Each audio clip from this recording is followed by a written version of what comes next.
मोदी जी को ये पता होना चाहिए कि वो कचरे का ढेर हैं। ये सत्य की एक तीली खाक कर देगी मोदी को। ये क्या होता है, मोदी पाखंडी आदमी है। आप मानते हैं मोदी जी विष्णु का अवतार हैं?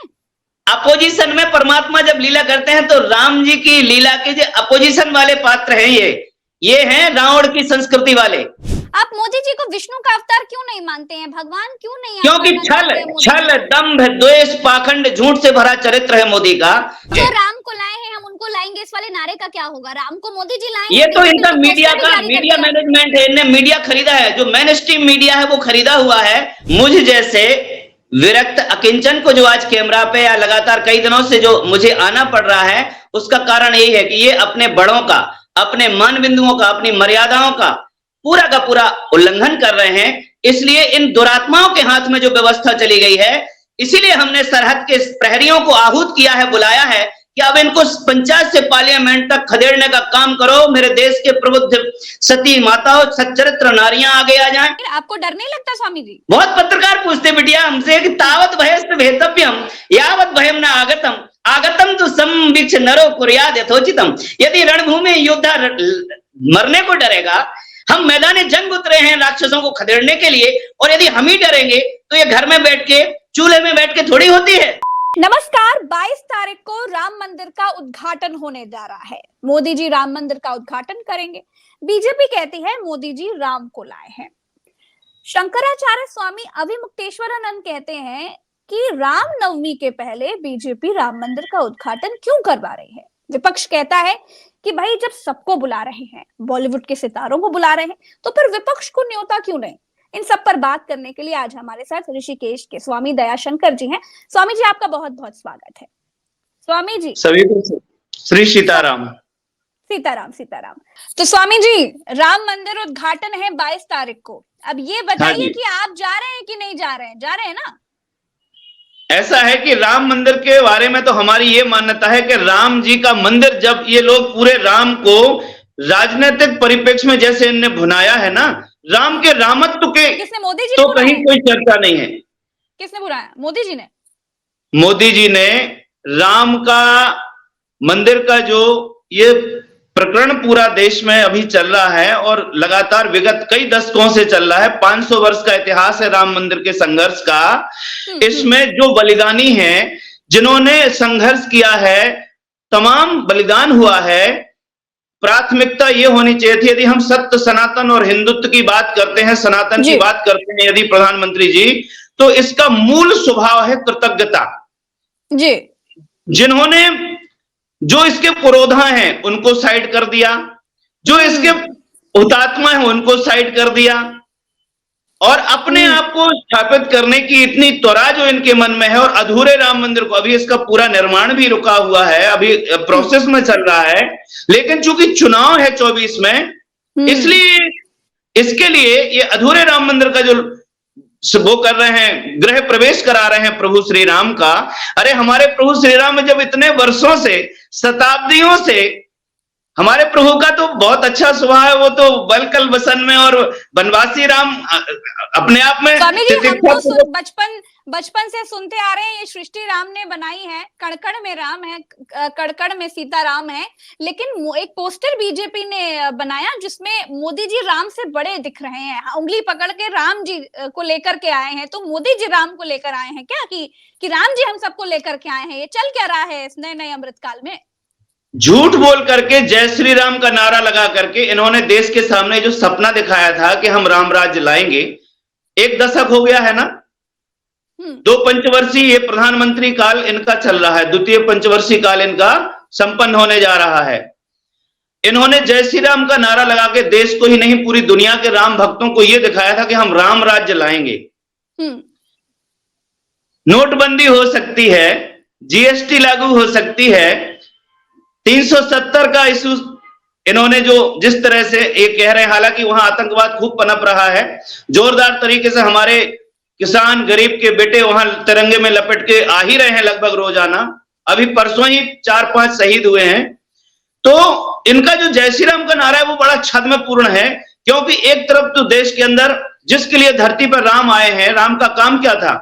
विप्र धैनु सुर संत हित, ब्राह्मणों की संतों की, गायों की और देवताओं की, देव संस्कृति की मान मर्यादा रक्षा के लिए राम का अवतरण हुआ है, उसका इनसे कोई लेना देना नहीं है, क्योंकि गोहत्या खूब हो रही है। ब्राजील और ऑस्ट्रेलिया के बाद यदि बीफ एक्सपोर्टर कोई है तो वो इन्हीं पाखंडियों का ये देश भारत, अपना ये भारत देश है, जो भारत से जिस शिवालय में ये शिव के नंदी पर बेलपत्री और शिवार्चन और नौटंकी करते रहते हैं, कभी हिमालय के केदारनाथ में, तो कभी काशी के विश्वनाथ में, तो कभी उज्जैन के महाकाल में, ये सारी नौटंकी इनका पाखंड है बिटिया।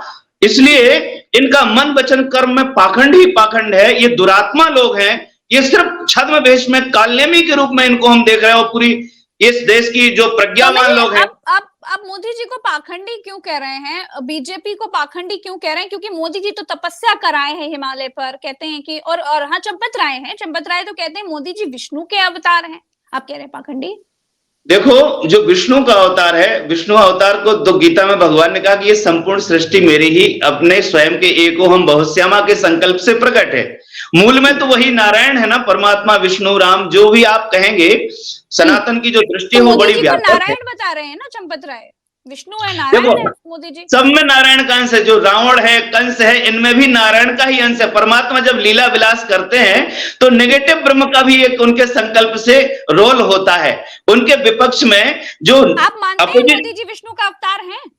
अपोजिशन में परमात्मा जब लीला करते हैं तो राम जी की लीला के जो अपोजिशन वाले पात्र हैं, ये हैं रावण की संस्कृति वाले, राम का ही अंश। जब आपने देखा होगा रामायण सीरियल में कि जब राम जी रावण का उद्धार करते हैं तो उसके शरीर से एक तेज निकलता है और भगवान नारायण में, भगवान राम में समाहित हो जाता है।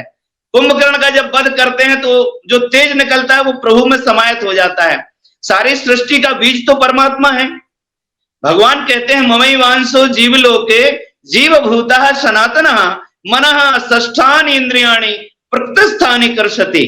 ईश्वर अंश जीव अविनाशी चेतन अमल सहज सुख राशि। लेकिन जब जीव अपने सहज स्वरूप को प्राप्त होता है तो वो भगवान का भक्त बन जाता है। और जब वो, आप मोदी जी को विष्णु का अवतार क्यों नहीं मानते हैं, भगवान क्यों नहीं? क्योंकि छल दंभ द्वेष पाखंड झूठ से भरा चरित्र है मोदी का। छल प्रपंच, छल दंभ द्वेष पाखंड झूठ।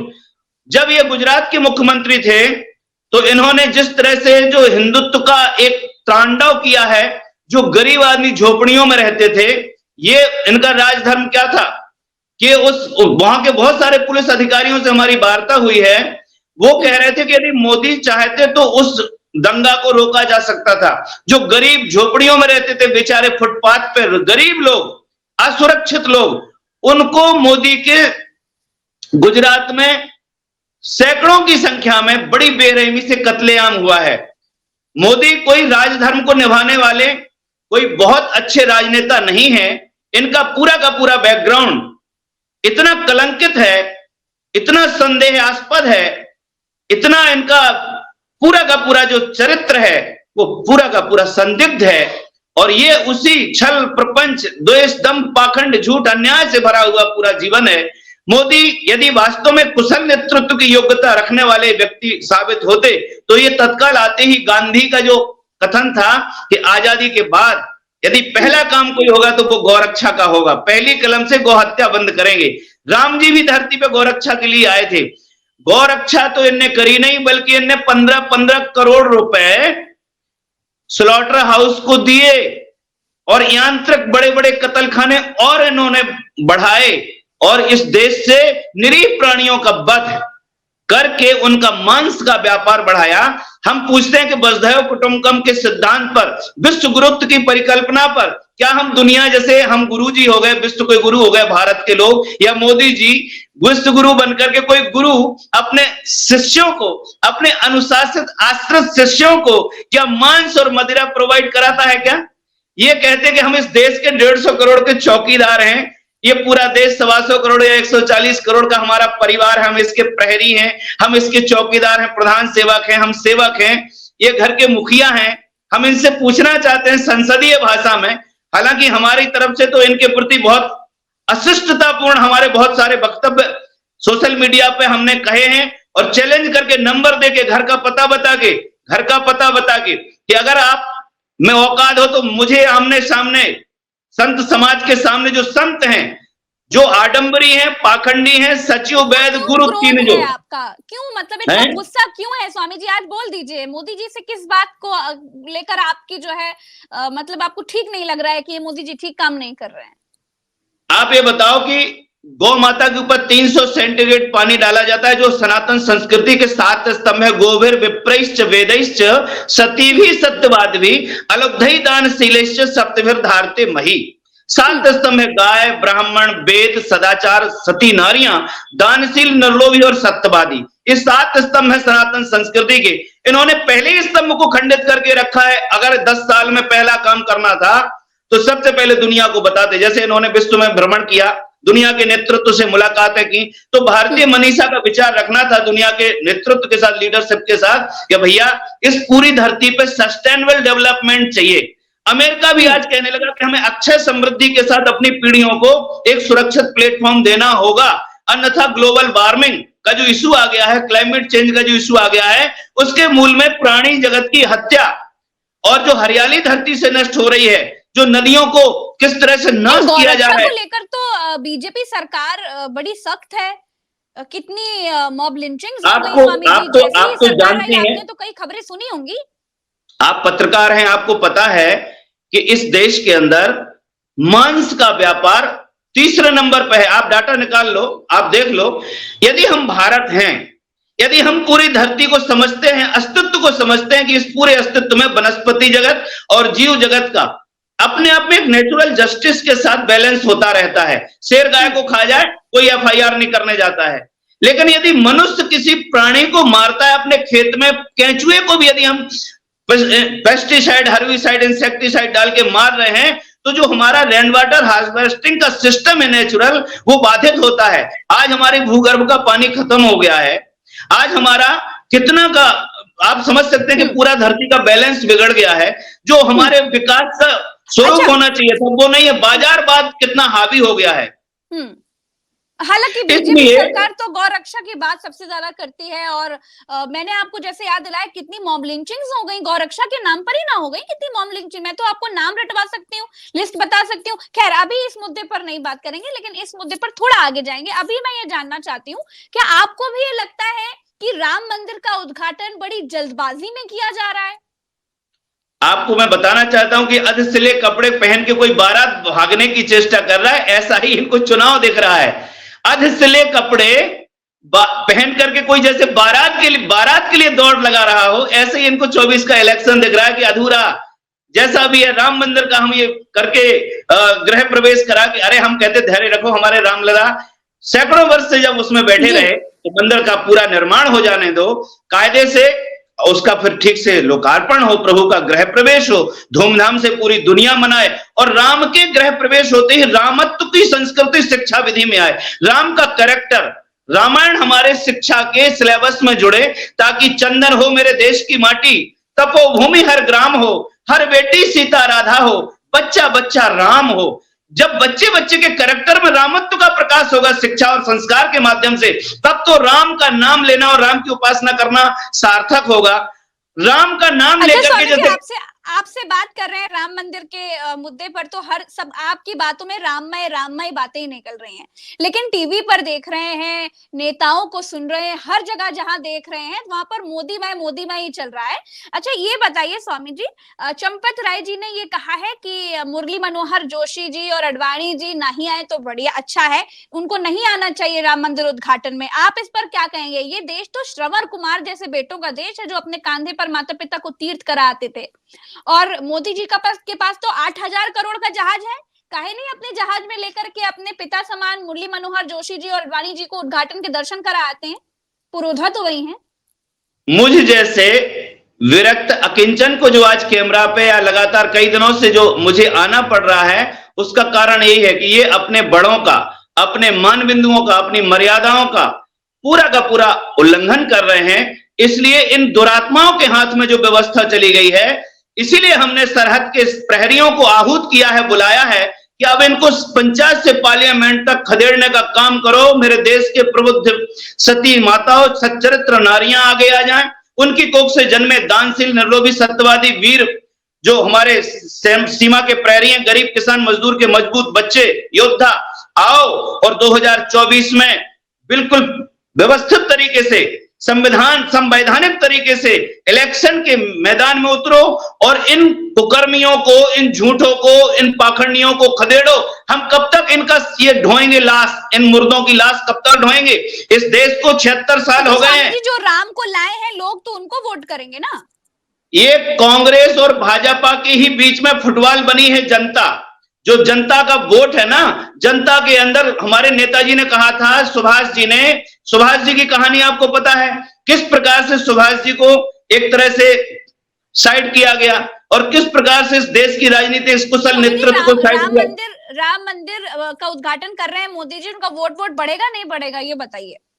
कुशल नेतृत्व की आवश्यकता है। हम देश के वोट देने वाले जो वोटर है उसकी भी अपनी गरिमा, प्रजातंत्र में वोटर ही मालिक है, क्योंकि उसी के वोट और नोट से देश चलता है। ये ब्यूरोक्रेट्स जो पॉलिटिशियन है, ये अपनी तनख्वाह, अपनी पगार, अपनी इनके स्वयं की सुविधाएं, इनकी अपनी फैसिलिटी कितनी बढ़ रही है, और सोल्जर 11 महीने से बैठे हैं दिल्ली के जंतर मंतर पे। तो जो इस देश को समझ में आ रहा है, किसान 13 महीने बैठे रहे, सैकड़ों किसान वहां पे बेचारे मारे गए, है ना, सबको पता है, पूरा देश को पता है। ये जो कानून आए थे, कॉर्पोरेट चाहता है कि किसानों की भूमि पर कब्जा कर लिया जाए। किसान का बेटा जवान, ये नारा दिया था लाल बहादुर जी ने, जय जवान जय किसान। कोरोना ने सिद्ध कर दिया कि 2 स्तंभ हैं देश में, किसान और जवान। इनका ही बहुत संख्या में वोट बैंक है। लगभग 28 लाख तो हमारी एक्स आर्मी है और कई ज्यादा है, 40-45 लाख है। जो राम को लाए हैं हम उनको लाएंगे, इस वाले नारे का क्या होगा? राम को मोदी जी लाएंगे, ये तो इनका मीडिया मैनेजमेंट है। इनने मीडिया खरीदा है, जो मेन स्ट्रीम मीडिया है वो खरीदा हुआ है, और उसको, क्योंकि पूंजी का बड़ा, दुनिया में 3 सत्ताएं हैं बेटा, राज सत्ता, अर्थ सत्ता और धर्म सत्ता। तो धर्म सत्ता भी पॉलिश्ड हो गई है। सचिव वैद गुरु 3 जो प्रिय भोले भयास, राज धर्म तन 3 कर होए बेग ही नाश। इस देश का जो हालात हैं वो तो एकदम विपरीत हैं, लेकिन दिखाया जा रहा है कि देश बहुत उन्नति कर रहा है। लगातार बेटियों के साथ रेप हो रहे हैं, मर्डर हो रहे हैं। एक सैनिक आया झारखंड का, वो बेचारा कश्मीर में तैनात है और यहाँ गांव में उसकी मां का मर्डर हो गया, कोई उसका सुनने वाला नहीं है। राजेश पोद्दार करके एक बालक अभी कैमरे पे आया था हमारे प्लेटफॉर्म पे, दिल्ली के अंदर वो आया, उसने बताया कि स्वामी जी ऐसे ऐसे घटना हुई है, मां का कत्ल करके बोरे में भर के फेंक दिया।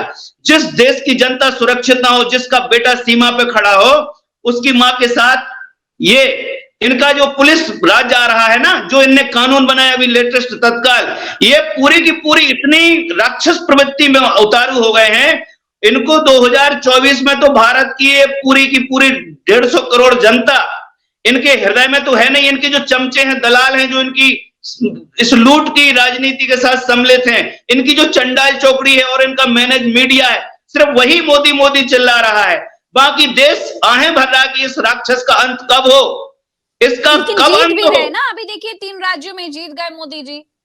ये जो आपकी ईवीएम है ना, अभी एक घटना है कि एक व्यक्ति बता रहा कि हमारे परिवार के 40 वोट उस बूथ पे डले और उस 4 वोट निकले, वो 36 वोट किसने गायब कर दिए। ईवीएम का भी खेल है। आपको लगता है कि ईवीएम का खेल है? आपको लगता है बहुत बड़ा षड्यंत्र है बेटा। बैलेट पेपर से ही हम लोग वोट कराएंगे। अब ईवीएम का विरोध कर रहे हैं और हम लोग जो उभर गया है, देश के 28 लाख आर्मी ने बेल्ट कस लिया कि अब पंचायत से पार्लियामेंट तक इस देश को, इन गली कूचे के ये लुच्चे लफंगे गुंडे जो संसद में भरे पड़े हैं, इनको इस देश का निर्भीक योद्धा ही खदेड़ सकता है, क्योंकि ये गुंडों ने इस देश के अंदर बड़ा भयावह वातावरण बना दिया है। इनके जो अंडरवर्ल्ड के गुंडे मर्डर कर रहे हैं घरों में घुस घुस के लोगों का, यहाँ तो देखो। लेकिन अब तो अमृतकाल चल रहा है ना स्वामी जी। ये अमृतकाल नहीं चलिए, ये विषकाल चल रहा है, बहुत भयंकर। इनने विस्मय वातावरण, विषैला वातावरण बना दिया। हिंदू मुसलमान के इशू, एनडीए और इंडिया का ये जो क्या इनका ये जो चक्कर है, वो कांग्रेस वाले कह रहे कि अगर इनको मोदी को लाए तो संविधान नहीं बचेगा, और मोदी कह रहे अगर ये लोग आ गए तो सनातन नहीं बचेगा, हिंदू नहीं बचेगा। इस प्रकार से देश के मानस को इन दोनों ने, ये दोनों खलमंडल हैं, दोनों खलनायक है। 76 साल से भारत की जनता इन 2 पार्टों के बीच में पिस रही है। इसलिए भारतवर्ष के जो विशुद्ध संत हैं, पाखंडी नहीं, जो पॉलिस्ट बोलते हैं वो नहीं, जो संत हैं इस देश में संत, इस देश में अच्छी माताएं हैं, अच्छे लोग हैं, ईमानदार हमारा देश अधिकांश है, अच्छे लोग हैं भारत में, क्योंकि यहाँ की प्रकृति का एक स्वभाव है, यहाँ लोगों के स्वभाव सरल हैं। यहां ठगा जा रहा है इन दुष्टों के द्वारा। तो स्वामी जी, आपको क्या लग रहा है कि जो राम को लाए हैं हम उनको लाएंगे वाला जो एक नारा दिया गया 2024 को लेकर, ये फेल हो जाएगा क्या? राम को लाने का और ले जाने का ये जो अज्ञानपूर्ण वायुमंडल बनाया जा रहा है, राम विषय करण सुर जीव समेता सकल एक ते एक सचेता, सबकर परम प्रकाशक जोई, राम अनादि अवधपति सोई। वह अनंत परमात्मा नमोस्तुनंताय सहस्त्र मूर्तये, सहस्त्र पादाक्षि शिरोर वाहवे, सहस्त्र नामने पुरुषाय शाश्वते, सहस्त्र कोटि युग धारणे नमः। जो परमात्मा अनंत कोटि ब्रह्मांड नायक चराचर जगत नियंता है, कर्तुम अकर्तुम समर्थ है, उस परमात्मा को ये पाखंडी, ये भ्रष्ट प्रपंची व्यभिचारी, ये लुटेरे, ये राम को बेटा बस सिर्फ कालनेमी का रोल कर रहे हैं लोग। और इस देश की जनता जगाने के लिए 28 लाख आर्मी बेल्ट बांध चुकी है कि अब हम सरहद से अब आराम नहीं करेंगे, लौट के अपनी जिंदगी का क्रीम टाइम देके आए हैं गरीब किसान मजदूर के बेटे। तो इनने अपने बाप को भी खड़ा कर दिया कि पिताजी खेतों में आप पसीना बहा के देश का पेट भरते हो, हम छाती लगाते हैं बाउंड्री पे, इंटरनेशनल बाउंड्री पे, और वहां हम खून की नदियां बहाते हैं और वहां देश को आक्रांताओं से बचाते हैं, घुसपैठियों से बचाते हैं, आतंकवादियों से बचाते।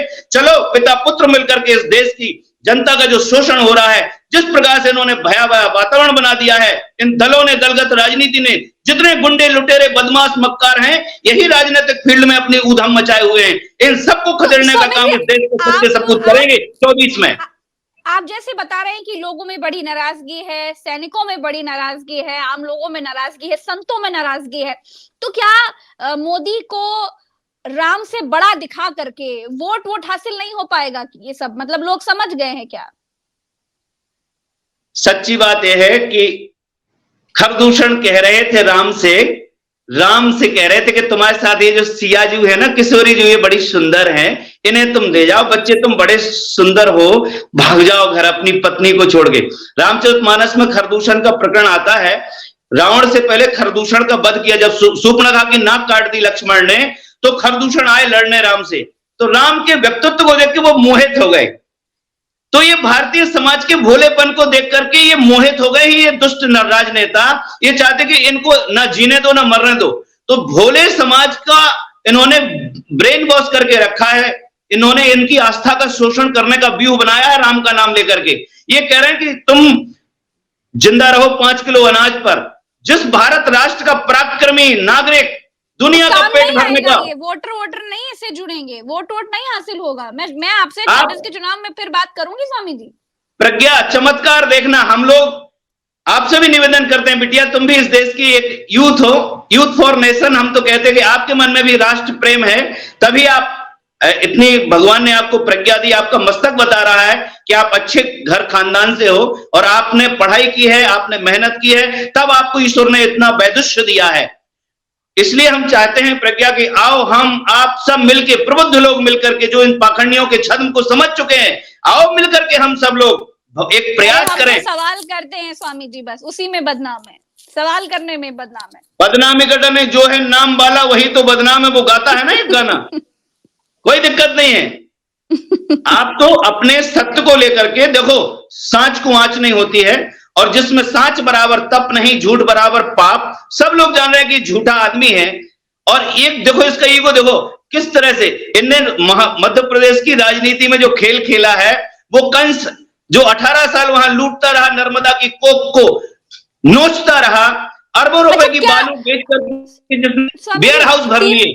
3 राज्यों के चुनाव की बात तो चलिए निपट गई है। ये बताइए लालकृष्ण आडवाणी जी को और मुरली मनोहर जोशी जी को ना लाने के पीछे क्या कारण आप संत लोग देख पा रहे हैं?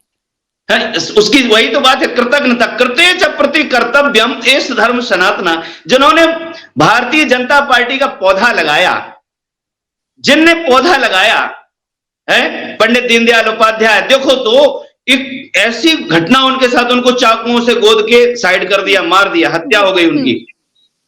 अभी ये सामने सामने देखो, ये मुरली मनोहर जोशी जैसे विद्वान अपने वरिष्ठ हैं, इनको बुजुर्ग हो गए हैं, कह रहे बुढ़े हो गए, ये बुजुर्ग, इनको कितना अच्छा लगता कि इनको प्राथमिकता मिलती, इनके जीवन का अंतिम पड़ाव था।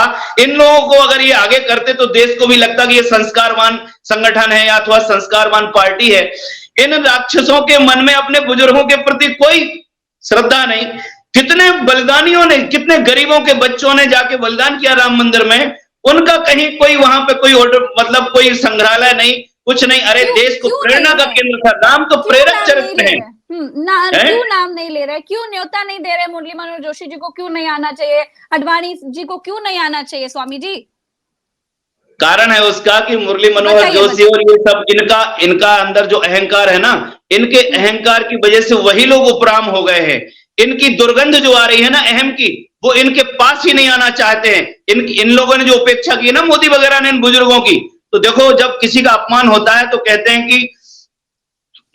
हैं कि भैया आवत ही हर से नहीं और नैनन नहीं सने, और तुलसी वहां ना जाइए कंचन वर्षे में, है ना। तो इनके मन में उनके प्रति स्नेह श्रद्धा वो तो है नहीं, क्योंकि इनका इतना पाप है बेटा, इतना पाप कर चुके कि इनके सद्गुण संस्कार खत्म हो चुके हैं। ये बिल्कुल इनका ऊसर हो गया है, इनका हृदय एकदम ये कालुष्य से भर गया है। गौ हत्या का पाप इनके माथे पर है। 10 साल गौ माता रोज काटी जा रही है। जिस दिन राम मंदिर का लोग वो करेंगे ना गृह प्रवेश, रामलला, उसमें जाएंगे और इधर स्लॉटर हाउसों में इस देश के निरीह प्राणी, जितने भी एनिमल लवर हैं ना इस देश के, सब बेचारे रो रहे हैं कि एक साइड में तो ये पाखंड कर रही है सरकार, जीव जंतु कल्याण बोर्ड, और दूसरी तरफ स्लॉटर हाउसों को 15-15 करोड़ सब्सिडी। देखो इन दो लोगों का चरित्र। यदि कोई व्यक्ति अपने घर में धोखे से भी मदिरा बना ले अपने चूल्हे पर, आपको डर नहीं लगता स्वामी जी? बहुत पत्रकार पूछते बिटिया हमसे कि तावत भयस्त भेतव्यम यावत भयम न आगतम तो संवीक्ष नरो कुर्याद यथोचितम। यदि रणभूमि योद्धा मरने को डरेगा, हम मैदान जंग उतरे हैं राक्षसों को खदेड़ने के लिए, और यदि हम ही डरेंगे तो ये घर में बैठ के चूल्हे में बैठ के थोड़ी होती है। दूसरा माइकल लाल, ये जो राक्षस खलनायक हैं, इनको तो अले मैदान में ही इनके साथ हमको सीधा सीधा जो हमारा मूवमेंट है वो यही है कि वयम अग्रे चलिष्यामा निरंतरम दुर्जनान दंडिष्यामा रक्षिष्यामा च सज्जनान। मोदी जी से जो टकराएगा चूर चूर हो जाएगा। अरे मोदी जी को ये पता होना चाहिए कि वो कचरे का ढेर हैं। ये सत्य की एक तीली खाक कर देगी मोदी को। ये क्या होता है, मोदी पाखंडी आदमी है। चलिए बहुत बहुत शुक्रिया स्वामी जी, आपने समय दिया और हमारे सारे सवालों के जवाब। बेटा एक बात है मेरी, अच्छे से बताएं। मेरा संपर्क नंबर 9005764468।